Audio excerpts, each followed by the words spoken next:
అచ్యుతాపురం అనే గ్రామంలో రాఘవయ్య ఆ ఊరి పెద్దగా వ్యవహరిస్తున్నాడు. ఒకరోజు రాఘవయ్య ఊర్లో వారందర్నీ పిలిచి సమావేశం ఏర్పాటు చేశాడు. ఊర్లో ప్రజలందరూ సమావేశానికి హాజరయ్యారు. రాఘవయ్య సమావేశంలో ఇలా మాట్లాడాడు. ఈ మధ్య మన గ్రామంలో దొంగతనాలు చాలా ఎక్కువయ్యాయి. రోజులు గడుస్తున్న కొద్దీ ఈ సమస్య బాగా ఎక్కువైంది. బాధితుల సంఖ్య పెరుగుతూ వస్తోంది, కానీ దొంగలు మాత్రం దొరకటం లేదు. ఈ సమస్యకు పరిష్కారం దొరకట్లేదు. అందుకుగాను నేనొక ఉపాయాన్ని ఆలోచించాను. దానికి మీరందరూ సమ్మతిస్తే దాన్ని మనం అమల్లోకి తీసుకొద్దాం. ఏమంటారు? అప్పుడు ప్రజల్లో ఒకరు, ఊరికి మంచి జరుగుతుంది, ఈ దొంగతనాలు తగ్గుతాయి అంటే ఒప్పుకోకపోవటానికి మాకేం అభ్యంతరం ఉంటుంది రాఘవయ్య గారు. ఆ ఉపాయం ఏదో చెప్పండి. గ్రామంలో దొంగతనాలు జరగకుండా ఒక కంట కనిపెడుతూ ఉండాలి. అందుకుగాను గ్రామ కాపరిని నియమించాలి. ఆ కాపరి రాత్రిపూట గ్రామమంతా తిరుగుతూ కాపలా కాస్తే ప్రజలందరూ దొంగతనాల బాధ లేకుండా నిశ్చింతగా ఉంటారు.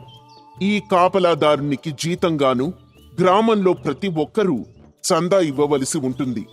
ఇదే నా ఆలోచన. మీరేమంటారు? అప్పుడు ప్రజల్లో కొందరు, ఇలా చూడండి, మేం చాలా పేదవాళ్లం.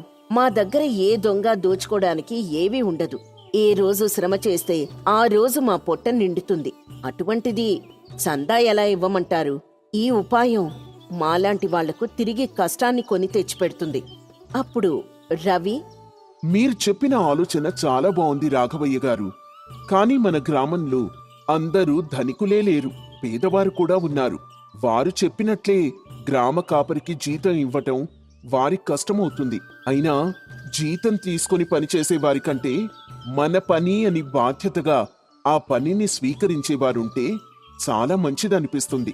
ఇంతకీ నువ్వేం చెప్పదలుచుకున్నావు రవి? అందరికీ అర్థమయ్యేలా చెప్పు. ఏమీ లేదండి, ఎవరినో జీతానికి పెట్టడం ఎందుకు? కొన్ని కుటుంబాలకు ఒకరు చొప్పున నెల పొడవునా గ్రామానికి కాపలాగా ఉంటే సరిపోతుంది కదా. ఏమంటారు? అవునవును, రవి చెప్పింది చాలా బాగుంది రాఘవయ్య గారు. రవి చెప్పిందే చేద్దాం. అలాగే, మీ ఇష్టమే నా ఇష్టం.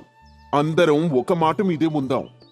గ్రామ ప్రజల సమక్షంలో రాఘవయ్య, రవి, కొంతమంది గ్రామ ప్రజలు కలిసి ఎవరు ఏ రోజు గ్రామ కాపరిగా వ్యవహరించాలో కాలపట్టికను తయారు చేసుకుంటారు.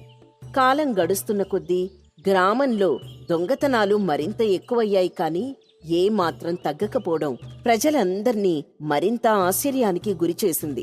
ప్రజల్లో బాధితుల సంఖ్య పెరిగి ప్రజలు వాపోవడం మొదలైంది. రవి కూడా గ్రామంలో ఇన్ని దొంగతనాలకు ఆశ్చర్యపోతూ వాళ్ల నాన్నైన వెంకట్రావు ఇలా సంభాషిస్తాడు. ఏంట్రా రవి, అలా కూర్చున్నావు? చూస్తుంటే ఏదో ఆలోచిస్తున్నట్టున్నావే. అవును నాన్నగారు. పని మానేసి ఇంత దీర్ఘంగా ఏం ఆలోచిస్తున్నావు? మన గ్రామంలో దొంగతనాలు జరుగుతున్నాయి నాన్నగారు. అది ఎప్పటినుండో ఉన్న సమస్యే కదా. ఇందులో నువ్వు కొత్తగా ఆలోచించడానికి ఏముందిరా? నిజమే నాన్నగారు, ఇది ఎప్పటినుండో ఉన్న సమస్యే, కానీ ఈ మధ్య చాలా ఎక్కువైంది. అవునా రవి? ఈ మధ్య పొలం పనుల్లో పడి ఆ విషయాన్ని అంతగా పట్టించుకోలేదు. ఈ పొలం పని వలన ఇవన్నీ తెలుసుకునే సమయం లేకుండా పోయింది. అయినా మన గ్రామ పెద్ద రాఘవయ్య ప్రజలందరితో సమావేశం పెట్టి గ్రామానికి కాపలా కాయాలని నిర్ణయాన్ని తీసుకున్నారంట కదా. అవును నాన్నగారు, నిర్ణయం తీసుకుంది నిజమే. ఆ నిర్ణయానికి వచ్చినప్పటి నుంచి రోజు రోజుకి దొంగతనాలు పెరిగిపోతున్నాయి, కానీ తగ్గటం లేదు. నాకెందుకో మన ఊరి వారే ఈ పని చేస్తున్నారని అనుమానంగా ఉంది. అలా అంటావేంట్రవి? అసలు ఎందుకు నీకు ఈ అనుమానం వచ్చింది? ముందు నుండి దొంగతనాలు జరుగుతున్న మాట నిజమే నాన్నగారు, కానీ మన ఊరి వారు కాపలా కాస్తుండగా మరింత జోరుగా దొంగతనాలు జరుగుతున్నాయి. నువ్వు చెప్పాలనుకుంటుంది ఏంటి రవి? కాపలా కాయటానికి నియమితులైన వారే ఈ దొంగతనాలకు పాల్పడుతున్నారు అంటావా? అలా అని ఖచ్చితంగా చెప్పలేను నాన్నగారు. వీళ్లు కాపలా కాయడంలో విఫలమవుతున్నారు, లేదా దొంగతనాలు చేయడానికి దొంగలకు సహాయపడుతున్నారు, లేదా వీరే దొంగలుగా మారి దొంగతనాలకు పాల్పడుతున్నారు. నాకర్థం కావడం లేదు. అలా అయి ఉండదు రవి. ఎందుకంటే అందరూ వేర్వేరు కుటుంబాల నుండి వచ్చిన వారే. పైగా కాపలా కాయటానికి వేసిన కాలపట్టిక కూడా పూర్తిగా ప్రజల సమక్షంలో వేయబడింది కదా. అవును నాన్నగారు, నిజమే. కానీ దొంగతనాలు ఎక్కువ అవడానికి ఖచ్చితంగా ఏదో ఒక కారణం ఉండే ఉంటుంది. ఎలా అయినా దాన్ని నేను ఛేదిస్తాను. ఆ దొంగల్ని పట్టుకొని సరైన బుద్ధి చెప్పి ప్రజల ముందు పెడతాను. రవి, నీ వంతు కాపలాగా ఇంతవరకు నువ్వు కాపలాకు వెళ్ళలేదా?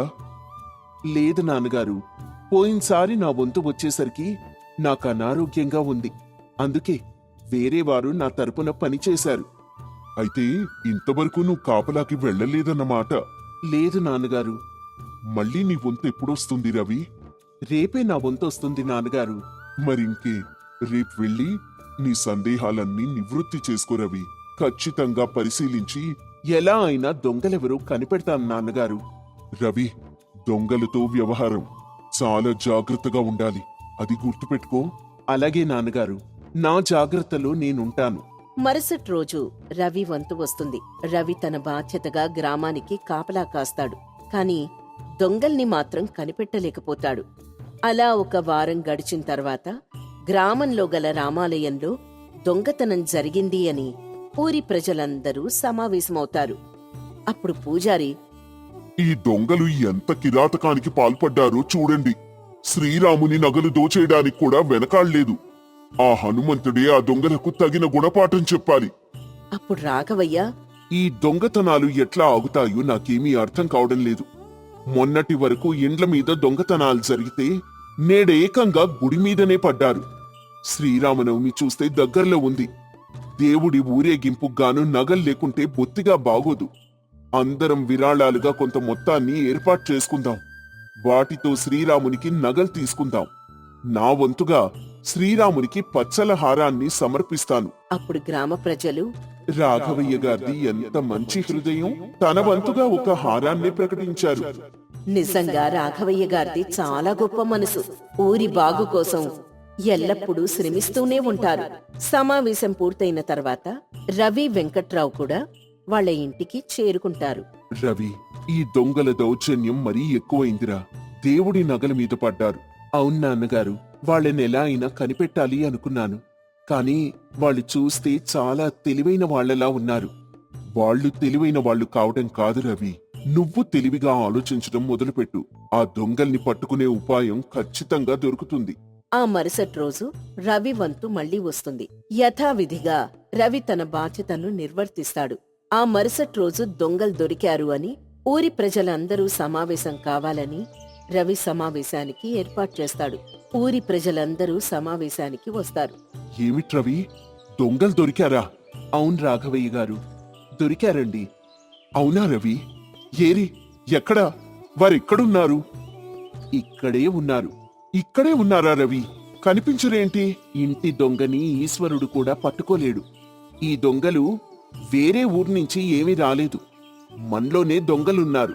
అప్పుడు గోపాల్, ఏంట్రవి, మన ఊరివారా? అవును గోపాల్, మన ఊరివారే. ఎవరు రవి ఇంతకీ ఆ దొంగలు? మనం ఎవరినైతే కాపలాగా నియమించుకున్నామో వారిలోనే చాలా మంది దొంగలున్నారు గోపాల్. గ్రామానికి కాపలాగా వ్యవహరిస్తున్న వాళ్ళందరూ ఈ వరుసలో నిలబడండి అన్నాడు రవి. అప్పుడు అందరూ వచ్చి వరుసలో నిలబడి ఉంటారు. అప్పుడు రవి, ఇప్పుడు మీ చేతులు రెండింటినీ ఎత్తి చూపించండి.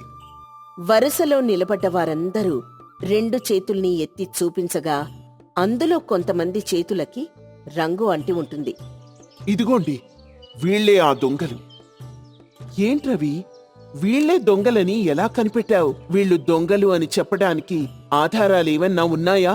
నా వంతుగా గ్రామానికి కాపలా కాస్తూ ఉండగా మన ఊరి పొలిమేరలో ఉన్న ఆంజనేయ స్వామి విగ్రహం కాస్త వంపుగా నిలబడి ఉంది. ఇదివరకెప్పుడు దాన్నలా చూడలేదు.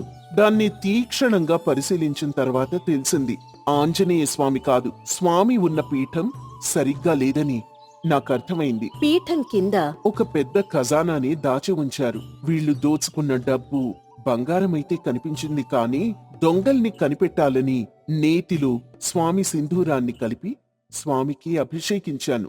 దోచుకున్నది దాయటానికి పీఠం దగ్గరికి చేరుకున్న దొంగలు స్వామి విగ్రహాన్ని కదిలిస్తున్నప్పుడు స్వామికి అభిషేకించిన సింధూరం వారి చేతికంటుకుంది. దొంగలు దొరికారు.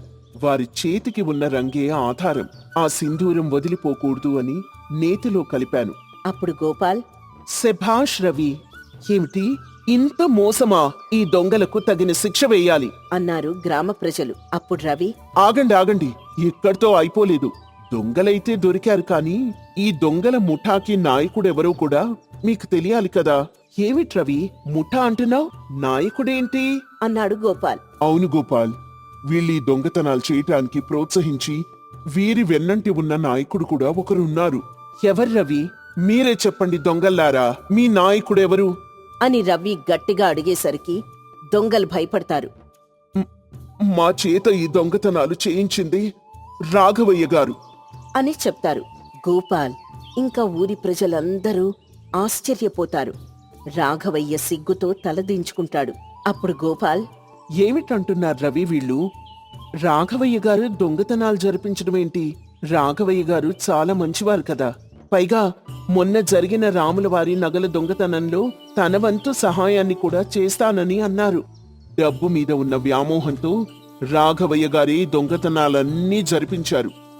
మంచితనం అనే ముసుగులో మనందర్నీ నమ్మించి మోసం చేశారు.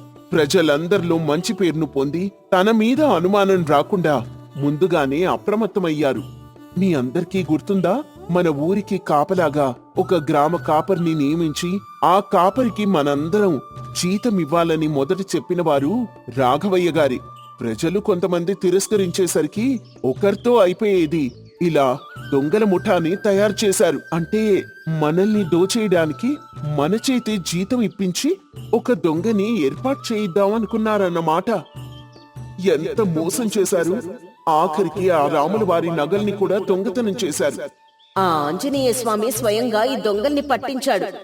ఇటువంటి వారిని తేలిగ్గా వదిలేయకూడదు, తగిన బుద్ధి చెప్పాలి అన్నారు గ్రామ ప్రజలు. అవును, తగిన బుద్ధి చెప్పాలి. మనలోని ఉంటూ మనల్ని ఇంత మోసం చేసినందుకు తగిన బుద్ధి చెప్పాల్సిందే అన్నాడు గోపాల్. తన దొంగతనం బయటపడినందుకు రాఘవయ్య భయస్థుడై సిగ్గుతో తలదించుకున్నాడు. దొంగల్ని పట్టించి తెలివైన గ్రామ కాపరిగా తన బాధ్యతను నిర్వర్తించినందుకుగాను గ్రామ ప్రజలందరూ రవిని చాలా మెచ్చుకున్నారు. ఊరి పొలిమేరలో ఉన్న ఆంజనేయ స్వామి పీఠం నుండి నగల్ను తెచ్చి వారి వారి నగల్ను ఊరి ప్రజలకు పంచి ఇస్తారు గోపాల్, రవిలు. రాఘవయ్యని, అతనికి సహకరించిన మిగిలిన దొంగల్ని అవమానించి ఊరి నుంచి బహిష్కరించారు.